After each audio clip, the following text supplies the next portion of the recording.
Здраво, вие слушате Радио Канал 103, ова е 51-то издание на емисијата ТВ 103, односно специализирана радио емисија која што е посветена на актуелни и квалитетни ТВ серии кои ни доаѓаат од ширум светот, а ова е првата епизода од третата сезона на оваа емисија, во која што ќе ви зборувам за еден антолошки серијал кој што се изроди од најзначајните модерни жанровски продукти на малиот екран во изминатата деценија, кој мене лично ми го приличи на ние уште кога беше објавена првата епизода на тој серијал и до ден денес ги следам недела за недела. Станува збор за American Horror Story, која што започна со емитување 2011 година и содржи 10 сезони. Која од која позабавна, меѓутоа донесена беше една интригантна одлука од страна на Рајан Марфи и Бред Фалчук, продуцентите на овој серијал, кој што веќе стана долгорочен, за да може да го задржат сепак антолошкиот формат кој што секоја сезона се разликува од основната, го наменија да биде пресечен во помали парчиња, односно да го применат не само на сезоните, туку и на самите епизоди кои се разликуваат една од друга. Значи, на тој начин се роди American Horror Stories, односно антологијата за која што ќе ви говорам денес, во ова издание исполнета со шаренолик пристап на разновидни хорор поджанрови, кои што некои содржат преданија за прастари монструми, а други се монструмите човеколики, но нишката на поврзаност, например, со Murder House и останатите сезони на American Horror Story не е раскината, така што има повратници кои прескокнуваат од една во друга серија, меѓутоа и да не сте ја гледале American Horror Story, тоа ништо многу драстично нема да ви промени во животот, заради тоа што може да ги искусите овие епизоди сами за себе, заради тоа што сепак станува збор за антолошка серија во која што се раздвојуваат секоја епизода од другата, односно тематски диверзитет добивате, што сметам нека е добитна комбинација, заради тоа што и да не ви се допадне одредена тема, веќе наредната е некоја сосема друга, а и да ви се допадне, така што во никој случај не губите. Не губите ништо, така што American Horror Story сметам дека барем јас е едно добитно решение кое го донесоа од страна на екипата која стои зад АХС. На почетокот на емисијата ги слушнавме дечките кои што ни доаѓаат од Rhode Island, односно ги слушнавме The Сонце, односно 4 композиции од нивниот сега веќе последен албум, кој што стави белег врз музичката историја, односно станува збор за нивното истоимено дело, кое подсетува на 70-тите и на рок-н-рол вајбот, односно хард-рок вајбот на бендовите кои што доаѓаат од тогаш, значи од една страна имаат и влијание од Desert Rock, што значи дека пак се прави некаква си комбинација на heavy psych, односно прото heavy metal, така што има и психоделични елементи, и стонер елементи, така што ова е една интересна и разиграна комбинација на трио кое што ни доаѓа од Rhode Island. Така што од овој албум ги слушнавме Renaissance Man, Apocalyptic Times, Untouchable Roads и Big Business, а во продолжение традиционално слушаме една композиција од Rage Against the Machine, односно го вртиме од почеток нивниот репертоар, односно севкупната нивна дискографија, заради тоа што сте безобразни, тешко ви е да носите маски, а немате проблем да си правите лице едни на други, така што додека не ви дојде памет, ги слушаме Rage Against the Machine, се враќаме назад на нивниот деби албум и ја преслушуваме Bombtrack.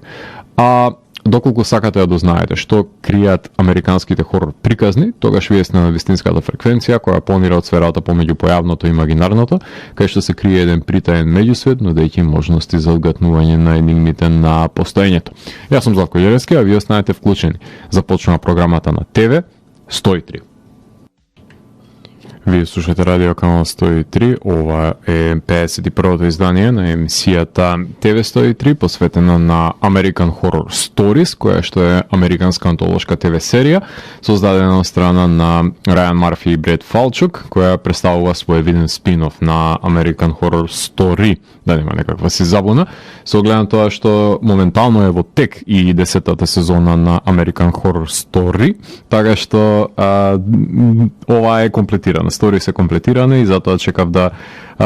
има можност да ја погледнам сите епизоди, па да можам во целост да ви говорам за неа. Првата сезона брои 7 епизоди кои започнаа со емитување на 15 јули и завршија на 19 август, што значи дека јули и август комплетно беа посветени на оваа серија, односно првите две епизоди се врзани една за друга, односно дводелна е фактички, ако така веќе сакате, првата епизода како еден целовечерен филм, а другите се засебни, односно среднометражни филмови со време траење од 40 на 50 минути, што значи дека ќе беа потребни 5,5 часови за незино комплетно гледање од почеток до крај. Јас имам стегнато навика American Horror Story воопшто да ја гледам епизода за епизода, односно недела за недела, па со тој принцип му придов и на овој спин-офф. Сакам секоја недела да вкусам едно мало парче на АХС, така што ова е еден од ретките случаи во кои мене лично ми одговара неделното дозирање, иако за никогаш и за ништо друго не би го препорачал, посебно кога се опрашање антолошки серии кои се прекрасно освежување во секој невието, барем за мене. Тоа па значи дека ова лето ужива во лудостите кои што Рајан и Бредни ги смислија. Серијата требаше да се емитува на FX, како нели останатите сезони на АХС, ама моја предпоставка е дека сакаа нели стриминг каналот FX on Hulu да го збогатат, па таму ја објавуваа недела за недела, кај што се наоѓаат нели Devs, Miss America, The Old Man, Reservation Dogs, A Teacher и Why the Last Man. За првите две имате посебни епизоди на TV103, а и останатите не се воопшто неквалитетни, напротив, нели? Подзапоставен е овој стриминг сервис од самите и од FX и од Hulu, за разлика од матичниот нели Hulu, и оваа содржина нели не се емитува ниту на FX, ниту на FXX, другиот канал. Фактички има 3 стриминг канали FX. За огромен број на серии од Hulu имате епизоди во TV103, што говори дека нивната нели содржина е поддржана од страната на оваа емисија, ќе биде и во иднината, но на крај на денот ништо од тоа не е важно, затоа што сите тие се во собственост на Дизни и се додека не почнат Мики Маус и Мини Маус да мешаат прсти во програмската селекција на поавангардните серии како што се American Horror Story, се ќе биде во ред, а ако се изглупираат и ги омекнат под некаков си своевиден изговор, и тоа како ќе бидам првиот што ќе го фрли каменот врз нив. Иако беше најавено, Сара Полсон, една од проминентните актерки од American Horror Story, не застана зад камерите за оваа серија, иако тоа беше најверојатно уште еден маркетиншки трик за да се привлече вниманието на оваа серија, а такови маркетиншки потвати Рајан Марфи во минатото доста често измогнуваше и правеше диверзии за промовирање на другите сезони на American Horror Story. Иако стана збор за антолошка серија, кај што ќе забележите засебни демони, чудовишта и убици, поврзаноста со АХС е непореклива. American Horror Story накратко ќе ја нарекувам АХС, посебно во првата и последната епизода, кај што, например, Murder House, односно куќата во која ако умрете останувате незин вечен станар, како дух, нели, кој секојдневно подлегнува на некако си перпетуално умирање, ќе имате дозвола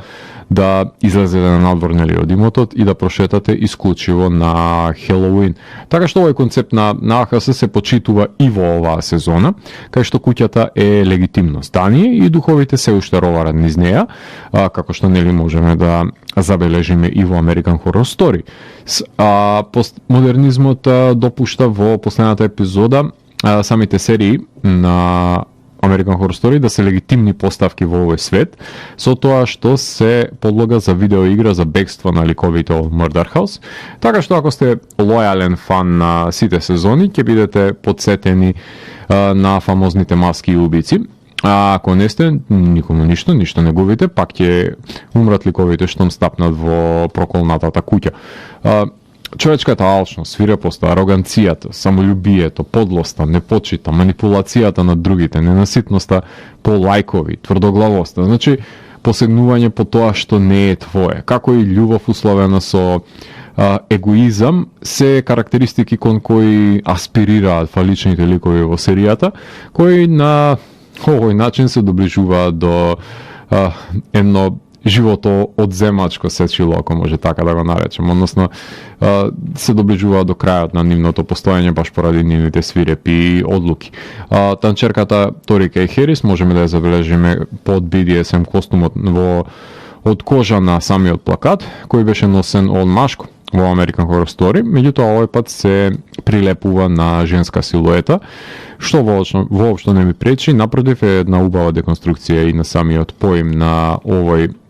увиец. Серијата се здоби со бројни негативни критики во поглед на морфирањето во тинејџерска серија за CW публика, односно Riverdale за децата на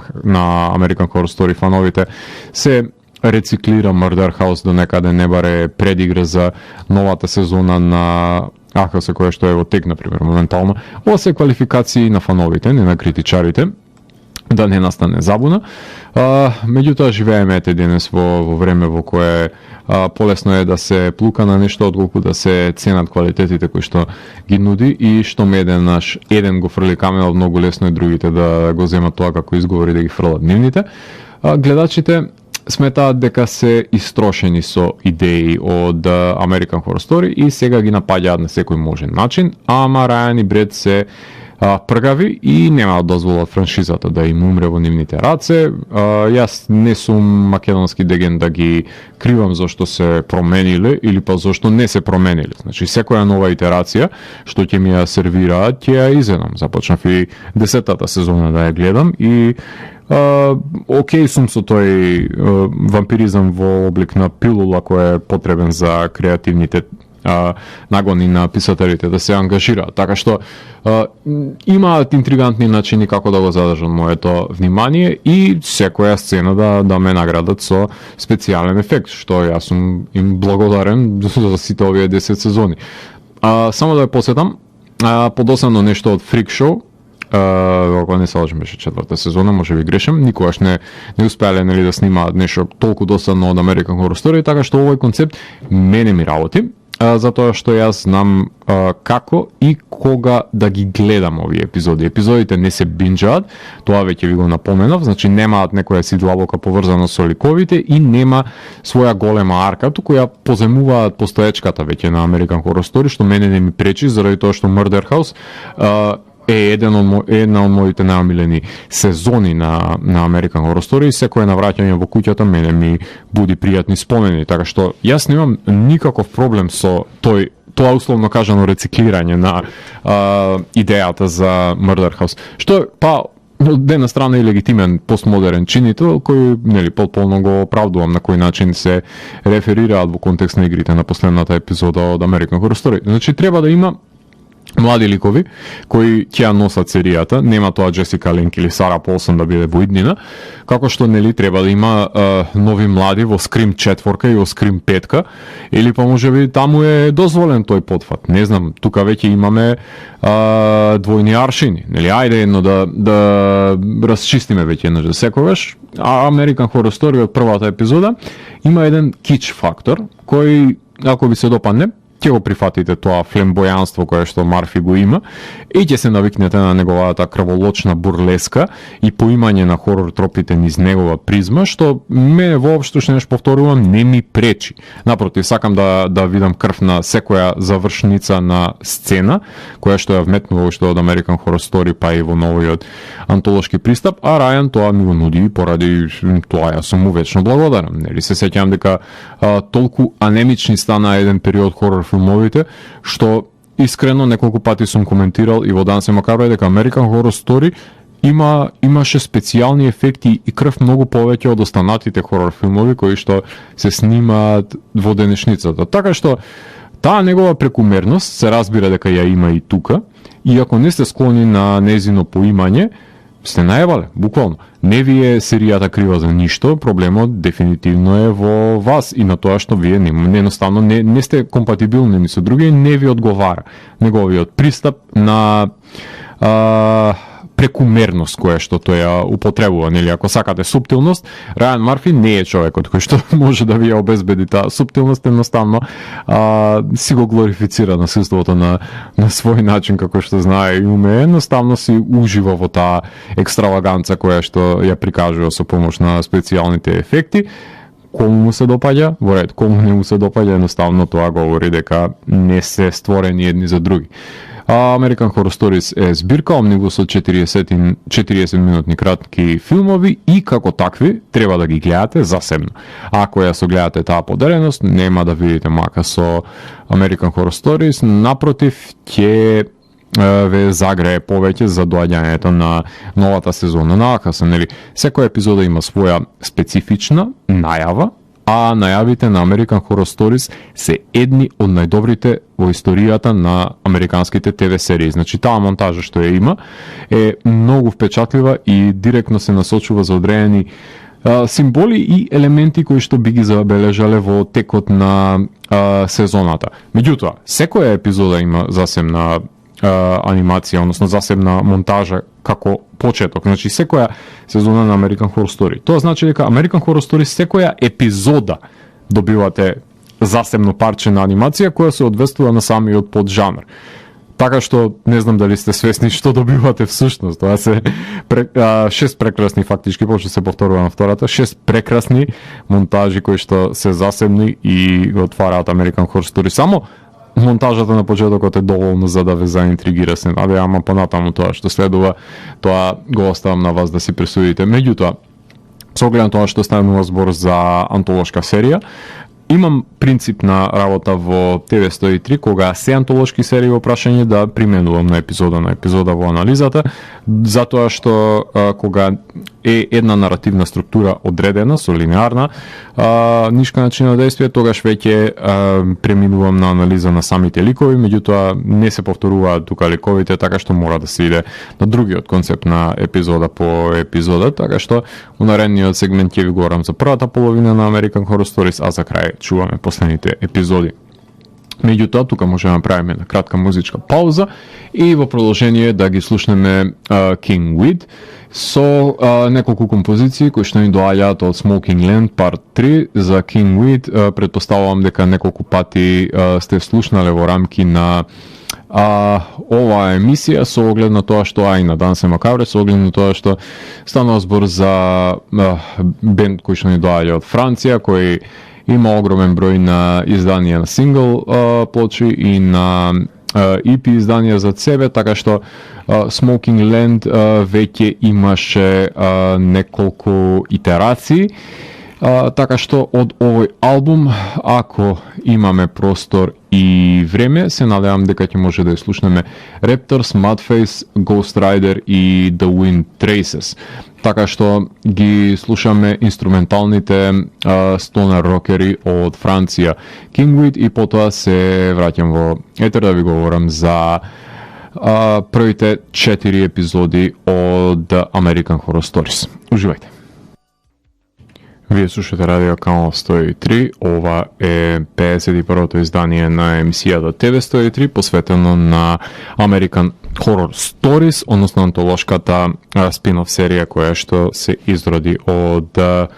постоечките 10 сезони на American Horror Story. Меѓутоа, во рамките на оваа емисија ќе ви говорам за 7 епизоди од кои што е составена првата сезона. Ги преполовуваме 4 наспроти 3. Имено, првите 2 епизоди се составен дел од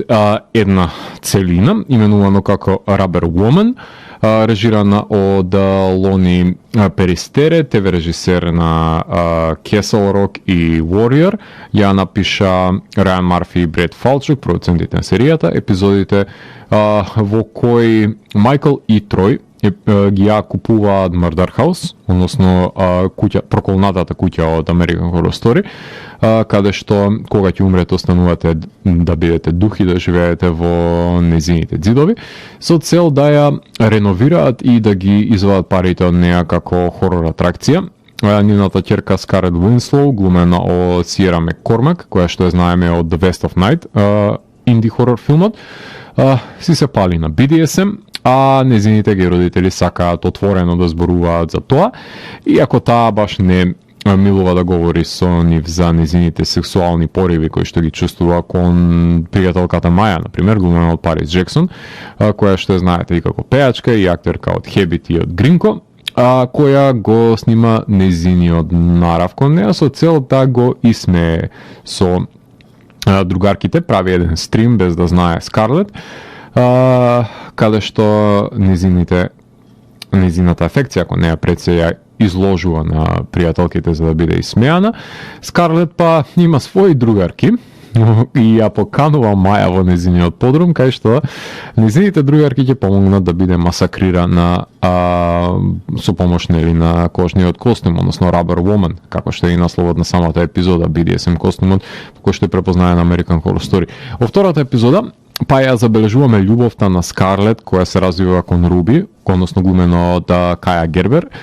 која што ја знаете како ќерка на Синди Крофорд, која е почината во куќата и тука настанува уценувањето кое што го доживува Скарлет да остане во самата куќа по секоја цена, нели да се оствари зацртаната љубов помеѓу неа и Руби, за која нели ќе умрат многумина во самиот епилог, но да не ви откривам дотаму, сами ќе си погледнете, само да потенцирам дека ќе има големо крвопролевање на секој што стапнал во куќата, тоа е неизбежно. Мене ми се допадна навраќањето на Murder House, затоа што секогаш ќе ме потсетува нели на убавината на првата сезона на American Horror Story, а поигрувањето со концептот на BDSM костимот е сам по себе култен колку и самата American Horror Story, со огледам тоа што го има нели уште на првиот промо материјал кој го погледнав, на првиот плакат за American Horror Story го има овај BDSM костим и ме заинтригира да ја гледам серијата, заради тоа што немаше никакви детали кога се појавуваше, едноставно шокот беше присутен и тој беше сосема доволен за да ме привлече да ја гледам и не зажелив од тој миг. Така што Рајан и Бред не се плашат да продискутираат за одговорностите на геј родителите и како тие приоѓаат на coming of age елементите, односно сексуалните пореви на нивната ќерка, меѓутоа има доста самољубие во оваа епизода и потреба на саканите да не ги пуштат од рацете по секоја цена, нели. Затоа и прељубата е составен дел од самото сиже, но и потребата за стекнување на слободата и пред се еманципирањето на ќерката од контролливите родители, може би еден вид. Тука доаѓаат повторно coming of age елементите во игра, односно нејзиното растење во една индивидуа, меѓутоа не баш здрава индивидуа со оглед на тоа што убивањето станува составен дел од агенциите кои се потребни за таа да созрее, односно да стапне во светот на возрастните. Така што интригантни елементи со кои што си поигруваат Рајан и Бред во првата дводелна епизода, која само по себе може да ја погледнете како еден целовечерен филм. Третата епизода е именувана Drive In. Режисерот е Едуардо Санчес, човекот кој што стои за Blair Witch Project, Lovely Molly, Exist и Altered. Сценариото е на Мени Кота, односно тоа е режисера на Доктор Гидлс, значи хорор ветерани во игра. Кели и во оваа епизода Кели и незиниот дечко, нели се муваат во автомобилите во драйвинг киното, каде што се прикажува озлогласениот Ребит, филм кој што го забранила Типер Гор, затоа што се испубиле сите на неговата иницијална премиера на времето и режисерот завршил во затвор, но повторно се прикажува овој озлогласен филм и настанува истата хистерија и покрај предупредувањето од неговото емитување во драйвинг киносалите. Ова е прекрасна епизода за потрагата по опасниот филм, тоа што можете да забележите во Cigarette Burns на Carpenter од Masters of Horror, нели во комбинација со книжевниот серијал за The Last Drive-In, односно репетитивното прикажување на хорор филмови во драйвинг киносалата, каде што настанува масакр, односно одмазда на режисерот врз општеството со помош на неговата творба. Значи буквалистички пристап на реваншизам на самиот автор со неговото дело, кое што е потисната од страна на цензорите, со оглед на тоа што знаете дека Типер Гор нели беше предводничка на PMRC, на тоа конзервативно друштво кое што наводно ќе се бори против злонамерните и музички видеоспотови, и музички песни, но и филмови очигледно, кои што мора да добијат своја вид на цензура, односно закана за прикажување на помладите генерации, што само ги направи да бидат по барани, едноставно забрането овоќе и тоа како добива на кредибилитет, па еден од нив е и Ребит, култниот фиктивен филм, кој што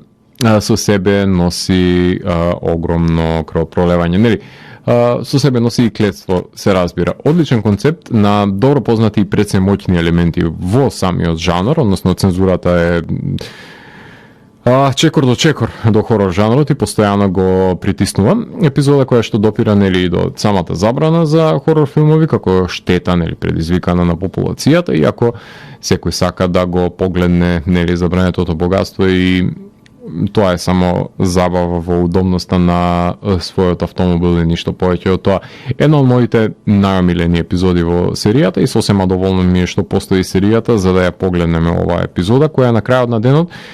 ќе го најде филмот своето место на Netflix и ќе ја предизвика за цртаната апокалипса. Браво за Ед, со кој што имав можност да разговарам додека го работев мојот магазин Кошмар. Конкретно дискутиравме и за снимањето на Blair Witch Project и за неговите потфати како што се Лавли Моли и останатите филмови кои ги има зад себе и многу ми е мило за него што си наоѓа постепено вакви засебни, интригантни и уникатни предсе епизоди од филмски серијали кои што може да ги реализира на најдобар можен начин, така што Drive-In е една одлична епизода и последната епизода за која што ќе ви говорам во овој сегмент е четвртата епизода од серијата, односно The Naughty List, режирана од Макс Winkler, кој е режисерот на Jungleland и на Coming of Age филмот Flower. Сценариото повторно е на Мени Кото. Стана збор за една модерна епизода за братство на кампус, кој имаат YouTube канал и сакаат поголем број на претплатници, на соследачи, за да си уживаат во луксузот на денгубењето. Се додека не снимаат како се самоубива човек на мост и тоа го експлоатираат овие дегенерици. Се закликнели лайк повеќе, во такво време живееме, каде што нели мора да се експлоатираме пред себе си и другите за да го добиеме вниманието на гледачот. Меѓутоа нема да им се допадне таа ароганција на гледачите, ниту па скечевите кои што ги снимаат овие разгалени момци кои ги најчесто ги следат фановите поради шегите на овие джекес фолиранти, но ќе се обидат да го исмеат и Дедо Мраз по трговски, а ако ви кажам дека тој е глумен од Дени Трехо, да, тој, Дени Трехо, кој знаете дека нема толку лесно да им дозволи туку така да си поиграат со него, посебно не кога има некаква си одмазлива агенда за цртано. Една забавна епизода која говори пред се за површноста на денешните јутјубери, кои не се ништо друго освен булис, односно насилници со камери, кои експлоатираат туѓа доброта за здобивање на еден лайк плюс, но сето тоа ќе им биде возвратено мило за драго. Уште една одлична епизода со која се дава силна социокритика на малоумните искористувачи со нивниот сайбербулинг на инфлуенсерите кои со ништо, ама буквално со ништо не придонесуваат за унапредување на општеството. Освен со нивните глупирања, тие успеваат да го уназадат и да демонстрираат дека па може би нема ништо поглупаво од американската младина. Тие се најдобар пример за тоа. Така што четвртата епизода е наслобена The Naughty List и тоа како Дедо Мраз има што да им каже на овие момци кои не биле послушни. Тука можеме да правиме една кратка музичка пауза, ги слушаме Electric Weldy со 3 композиции од Tapes from the Galactic Tavern, односно тоа е нивното последно албумско остварување. Станува збор за бенд кој што ни доаѓа од Мадрид, од Шпанија, односно тоа се Опасно трио, кое комбинира прогресивен рок-н-рол со стонер елементи. Така што уживајте во одличниот звук на Tapes from the Galactic Tavern, односно композициите Одисеа, Tri-Phasing и ќе ја слушаме Roswell. Ајде, таа нека биде селекцијата за денес, така што продолжение слушаме Electric Weldy и се враќам војтре да ви говорам за преостанатите 3 епизоди од првата сезона на American Horror Stories. Уживајте!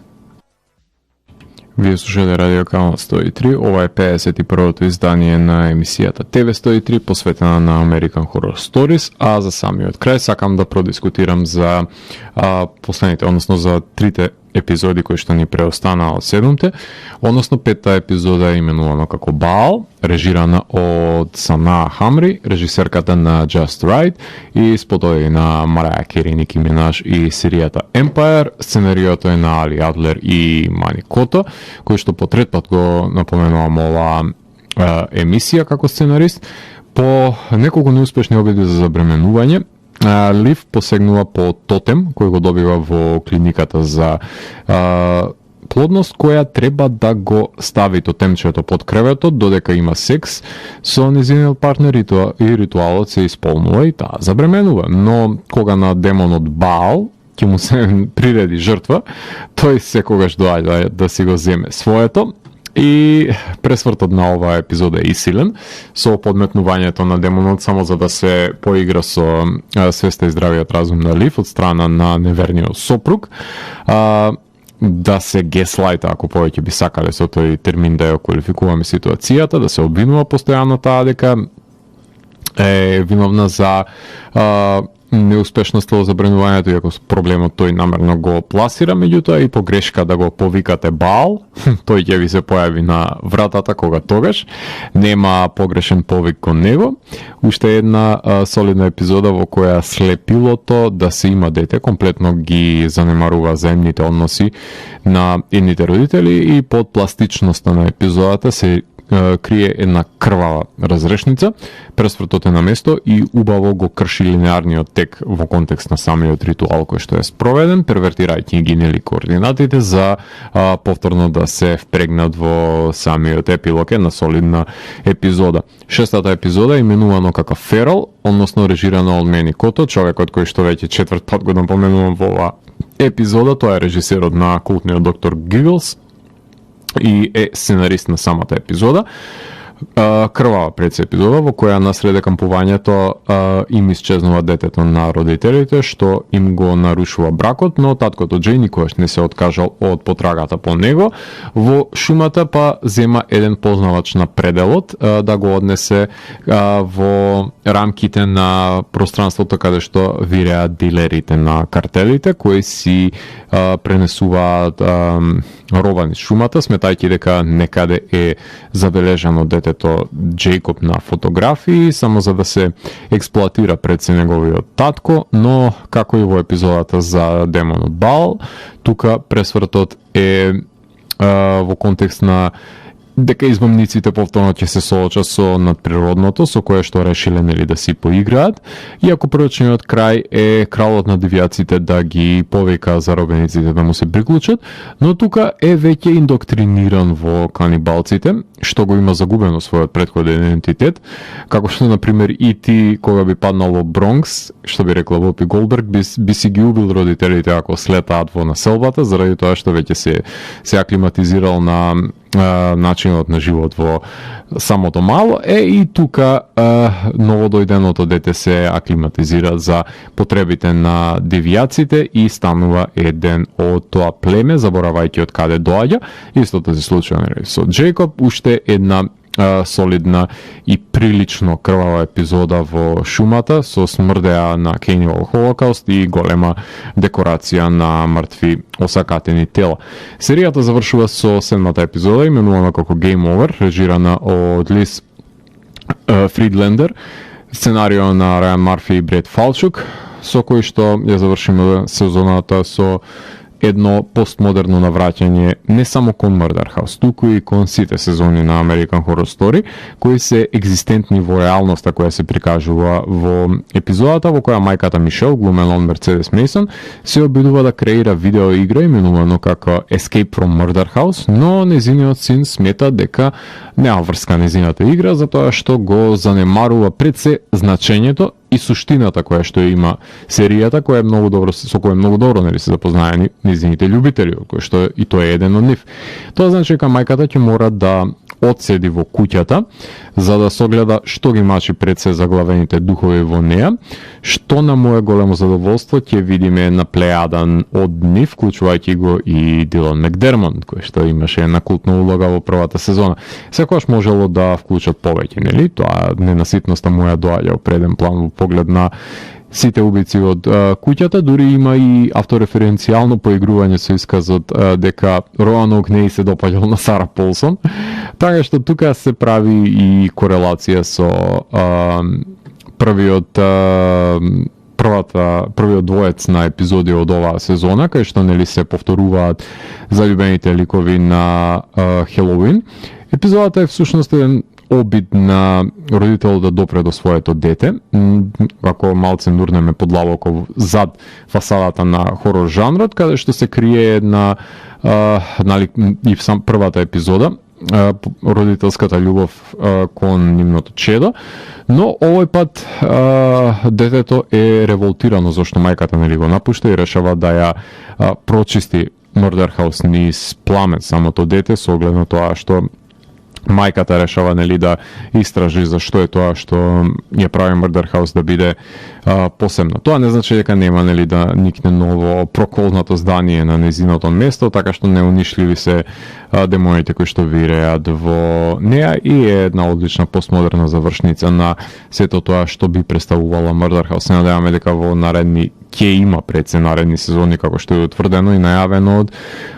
екипата која што стои зад American Horror Stories, и ќе допрати до другите сезони, ќе направат некакви си разгранувања и спин-оф варијанти и на нив, така што ќе биде едно интересно дополнување на сето тоа што веќе го имаме погледнато во American Horror Story. Ако морам да ја евалуирам, јас ја оцени со 9 на IMDb, така што имаше сезони кои ми беа развлечени, безидејни и досадни од American Horror Story, ама овој омнибус концепт. И тоа како ми одговара за АХС, така што многу ми е мило што одредени кратки концепти, нели кои немаше да најдат место во сезоните на American Horror Story, си најдоа простор да бидат реализирани во овој засебен спин-оф, нели исполнет со крв, предаства, малверзации, неверства и потрага на љубовниците да бидат заедно од двете страни на животот, како и потреба на родителите нели да стапат во подобар контакт со децата адолесценти. Така што топла препорака од моја страна е да ја погледнете American Horror Story. И да не заборавиме едно подсетување дека секој четврток екипата на Канал 103 има резиденција во Лакања, така што таму ќе може да го слушнете музичкиот избор на нашите диџеи. А за крајот на емисијата ќе слушнеме неколку композиции од Falling Mothership, албумското остварување на бендот Black Sky Giant, кои што ни доаѓаат од Росарио, од Аргентина, со еден лавкрафтовски омот и музика инспирирана од мајсторот на научната фантастика и на хорор расказот, така што овој бенд кој свири инструментален психоделичен space rock, стонер влијанија, ќе може да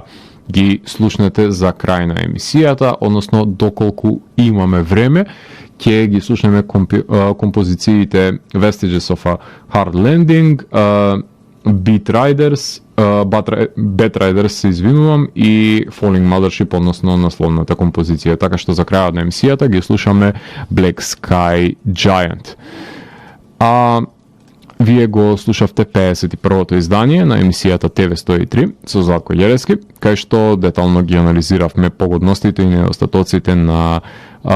првата сезона на American Horror Stories. TV103 е уникатен сигнал кој се појавува секој четврток на оваа фреквенција и во рок од 2 часа ви нуди длабински поглед во значењето на актуелните ТВ серии. До наредното издание, гледајте ТВ серии и останете вклучени. Чао, чао!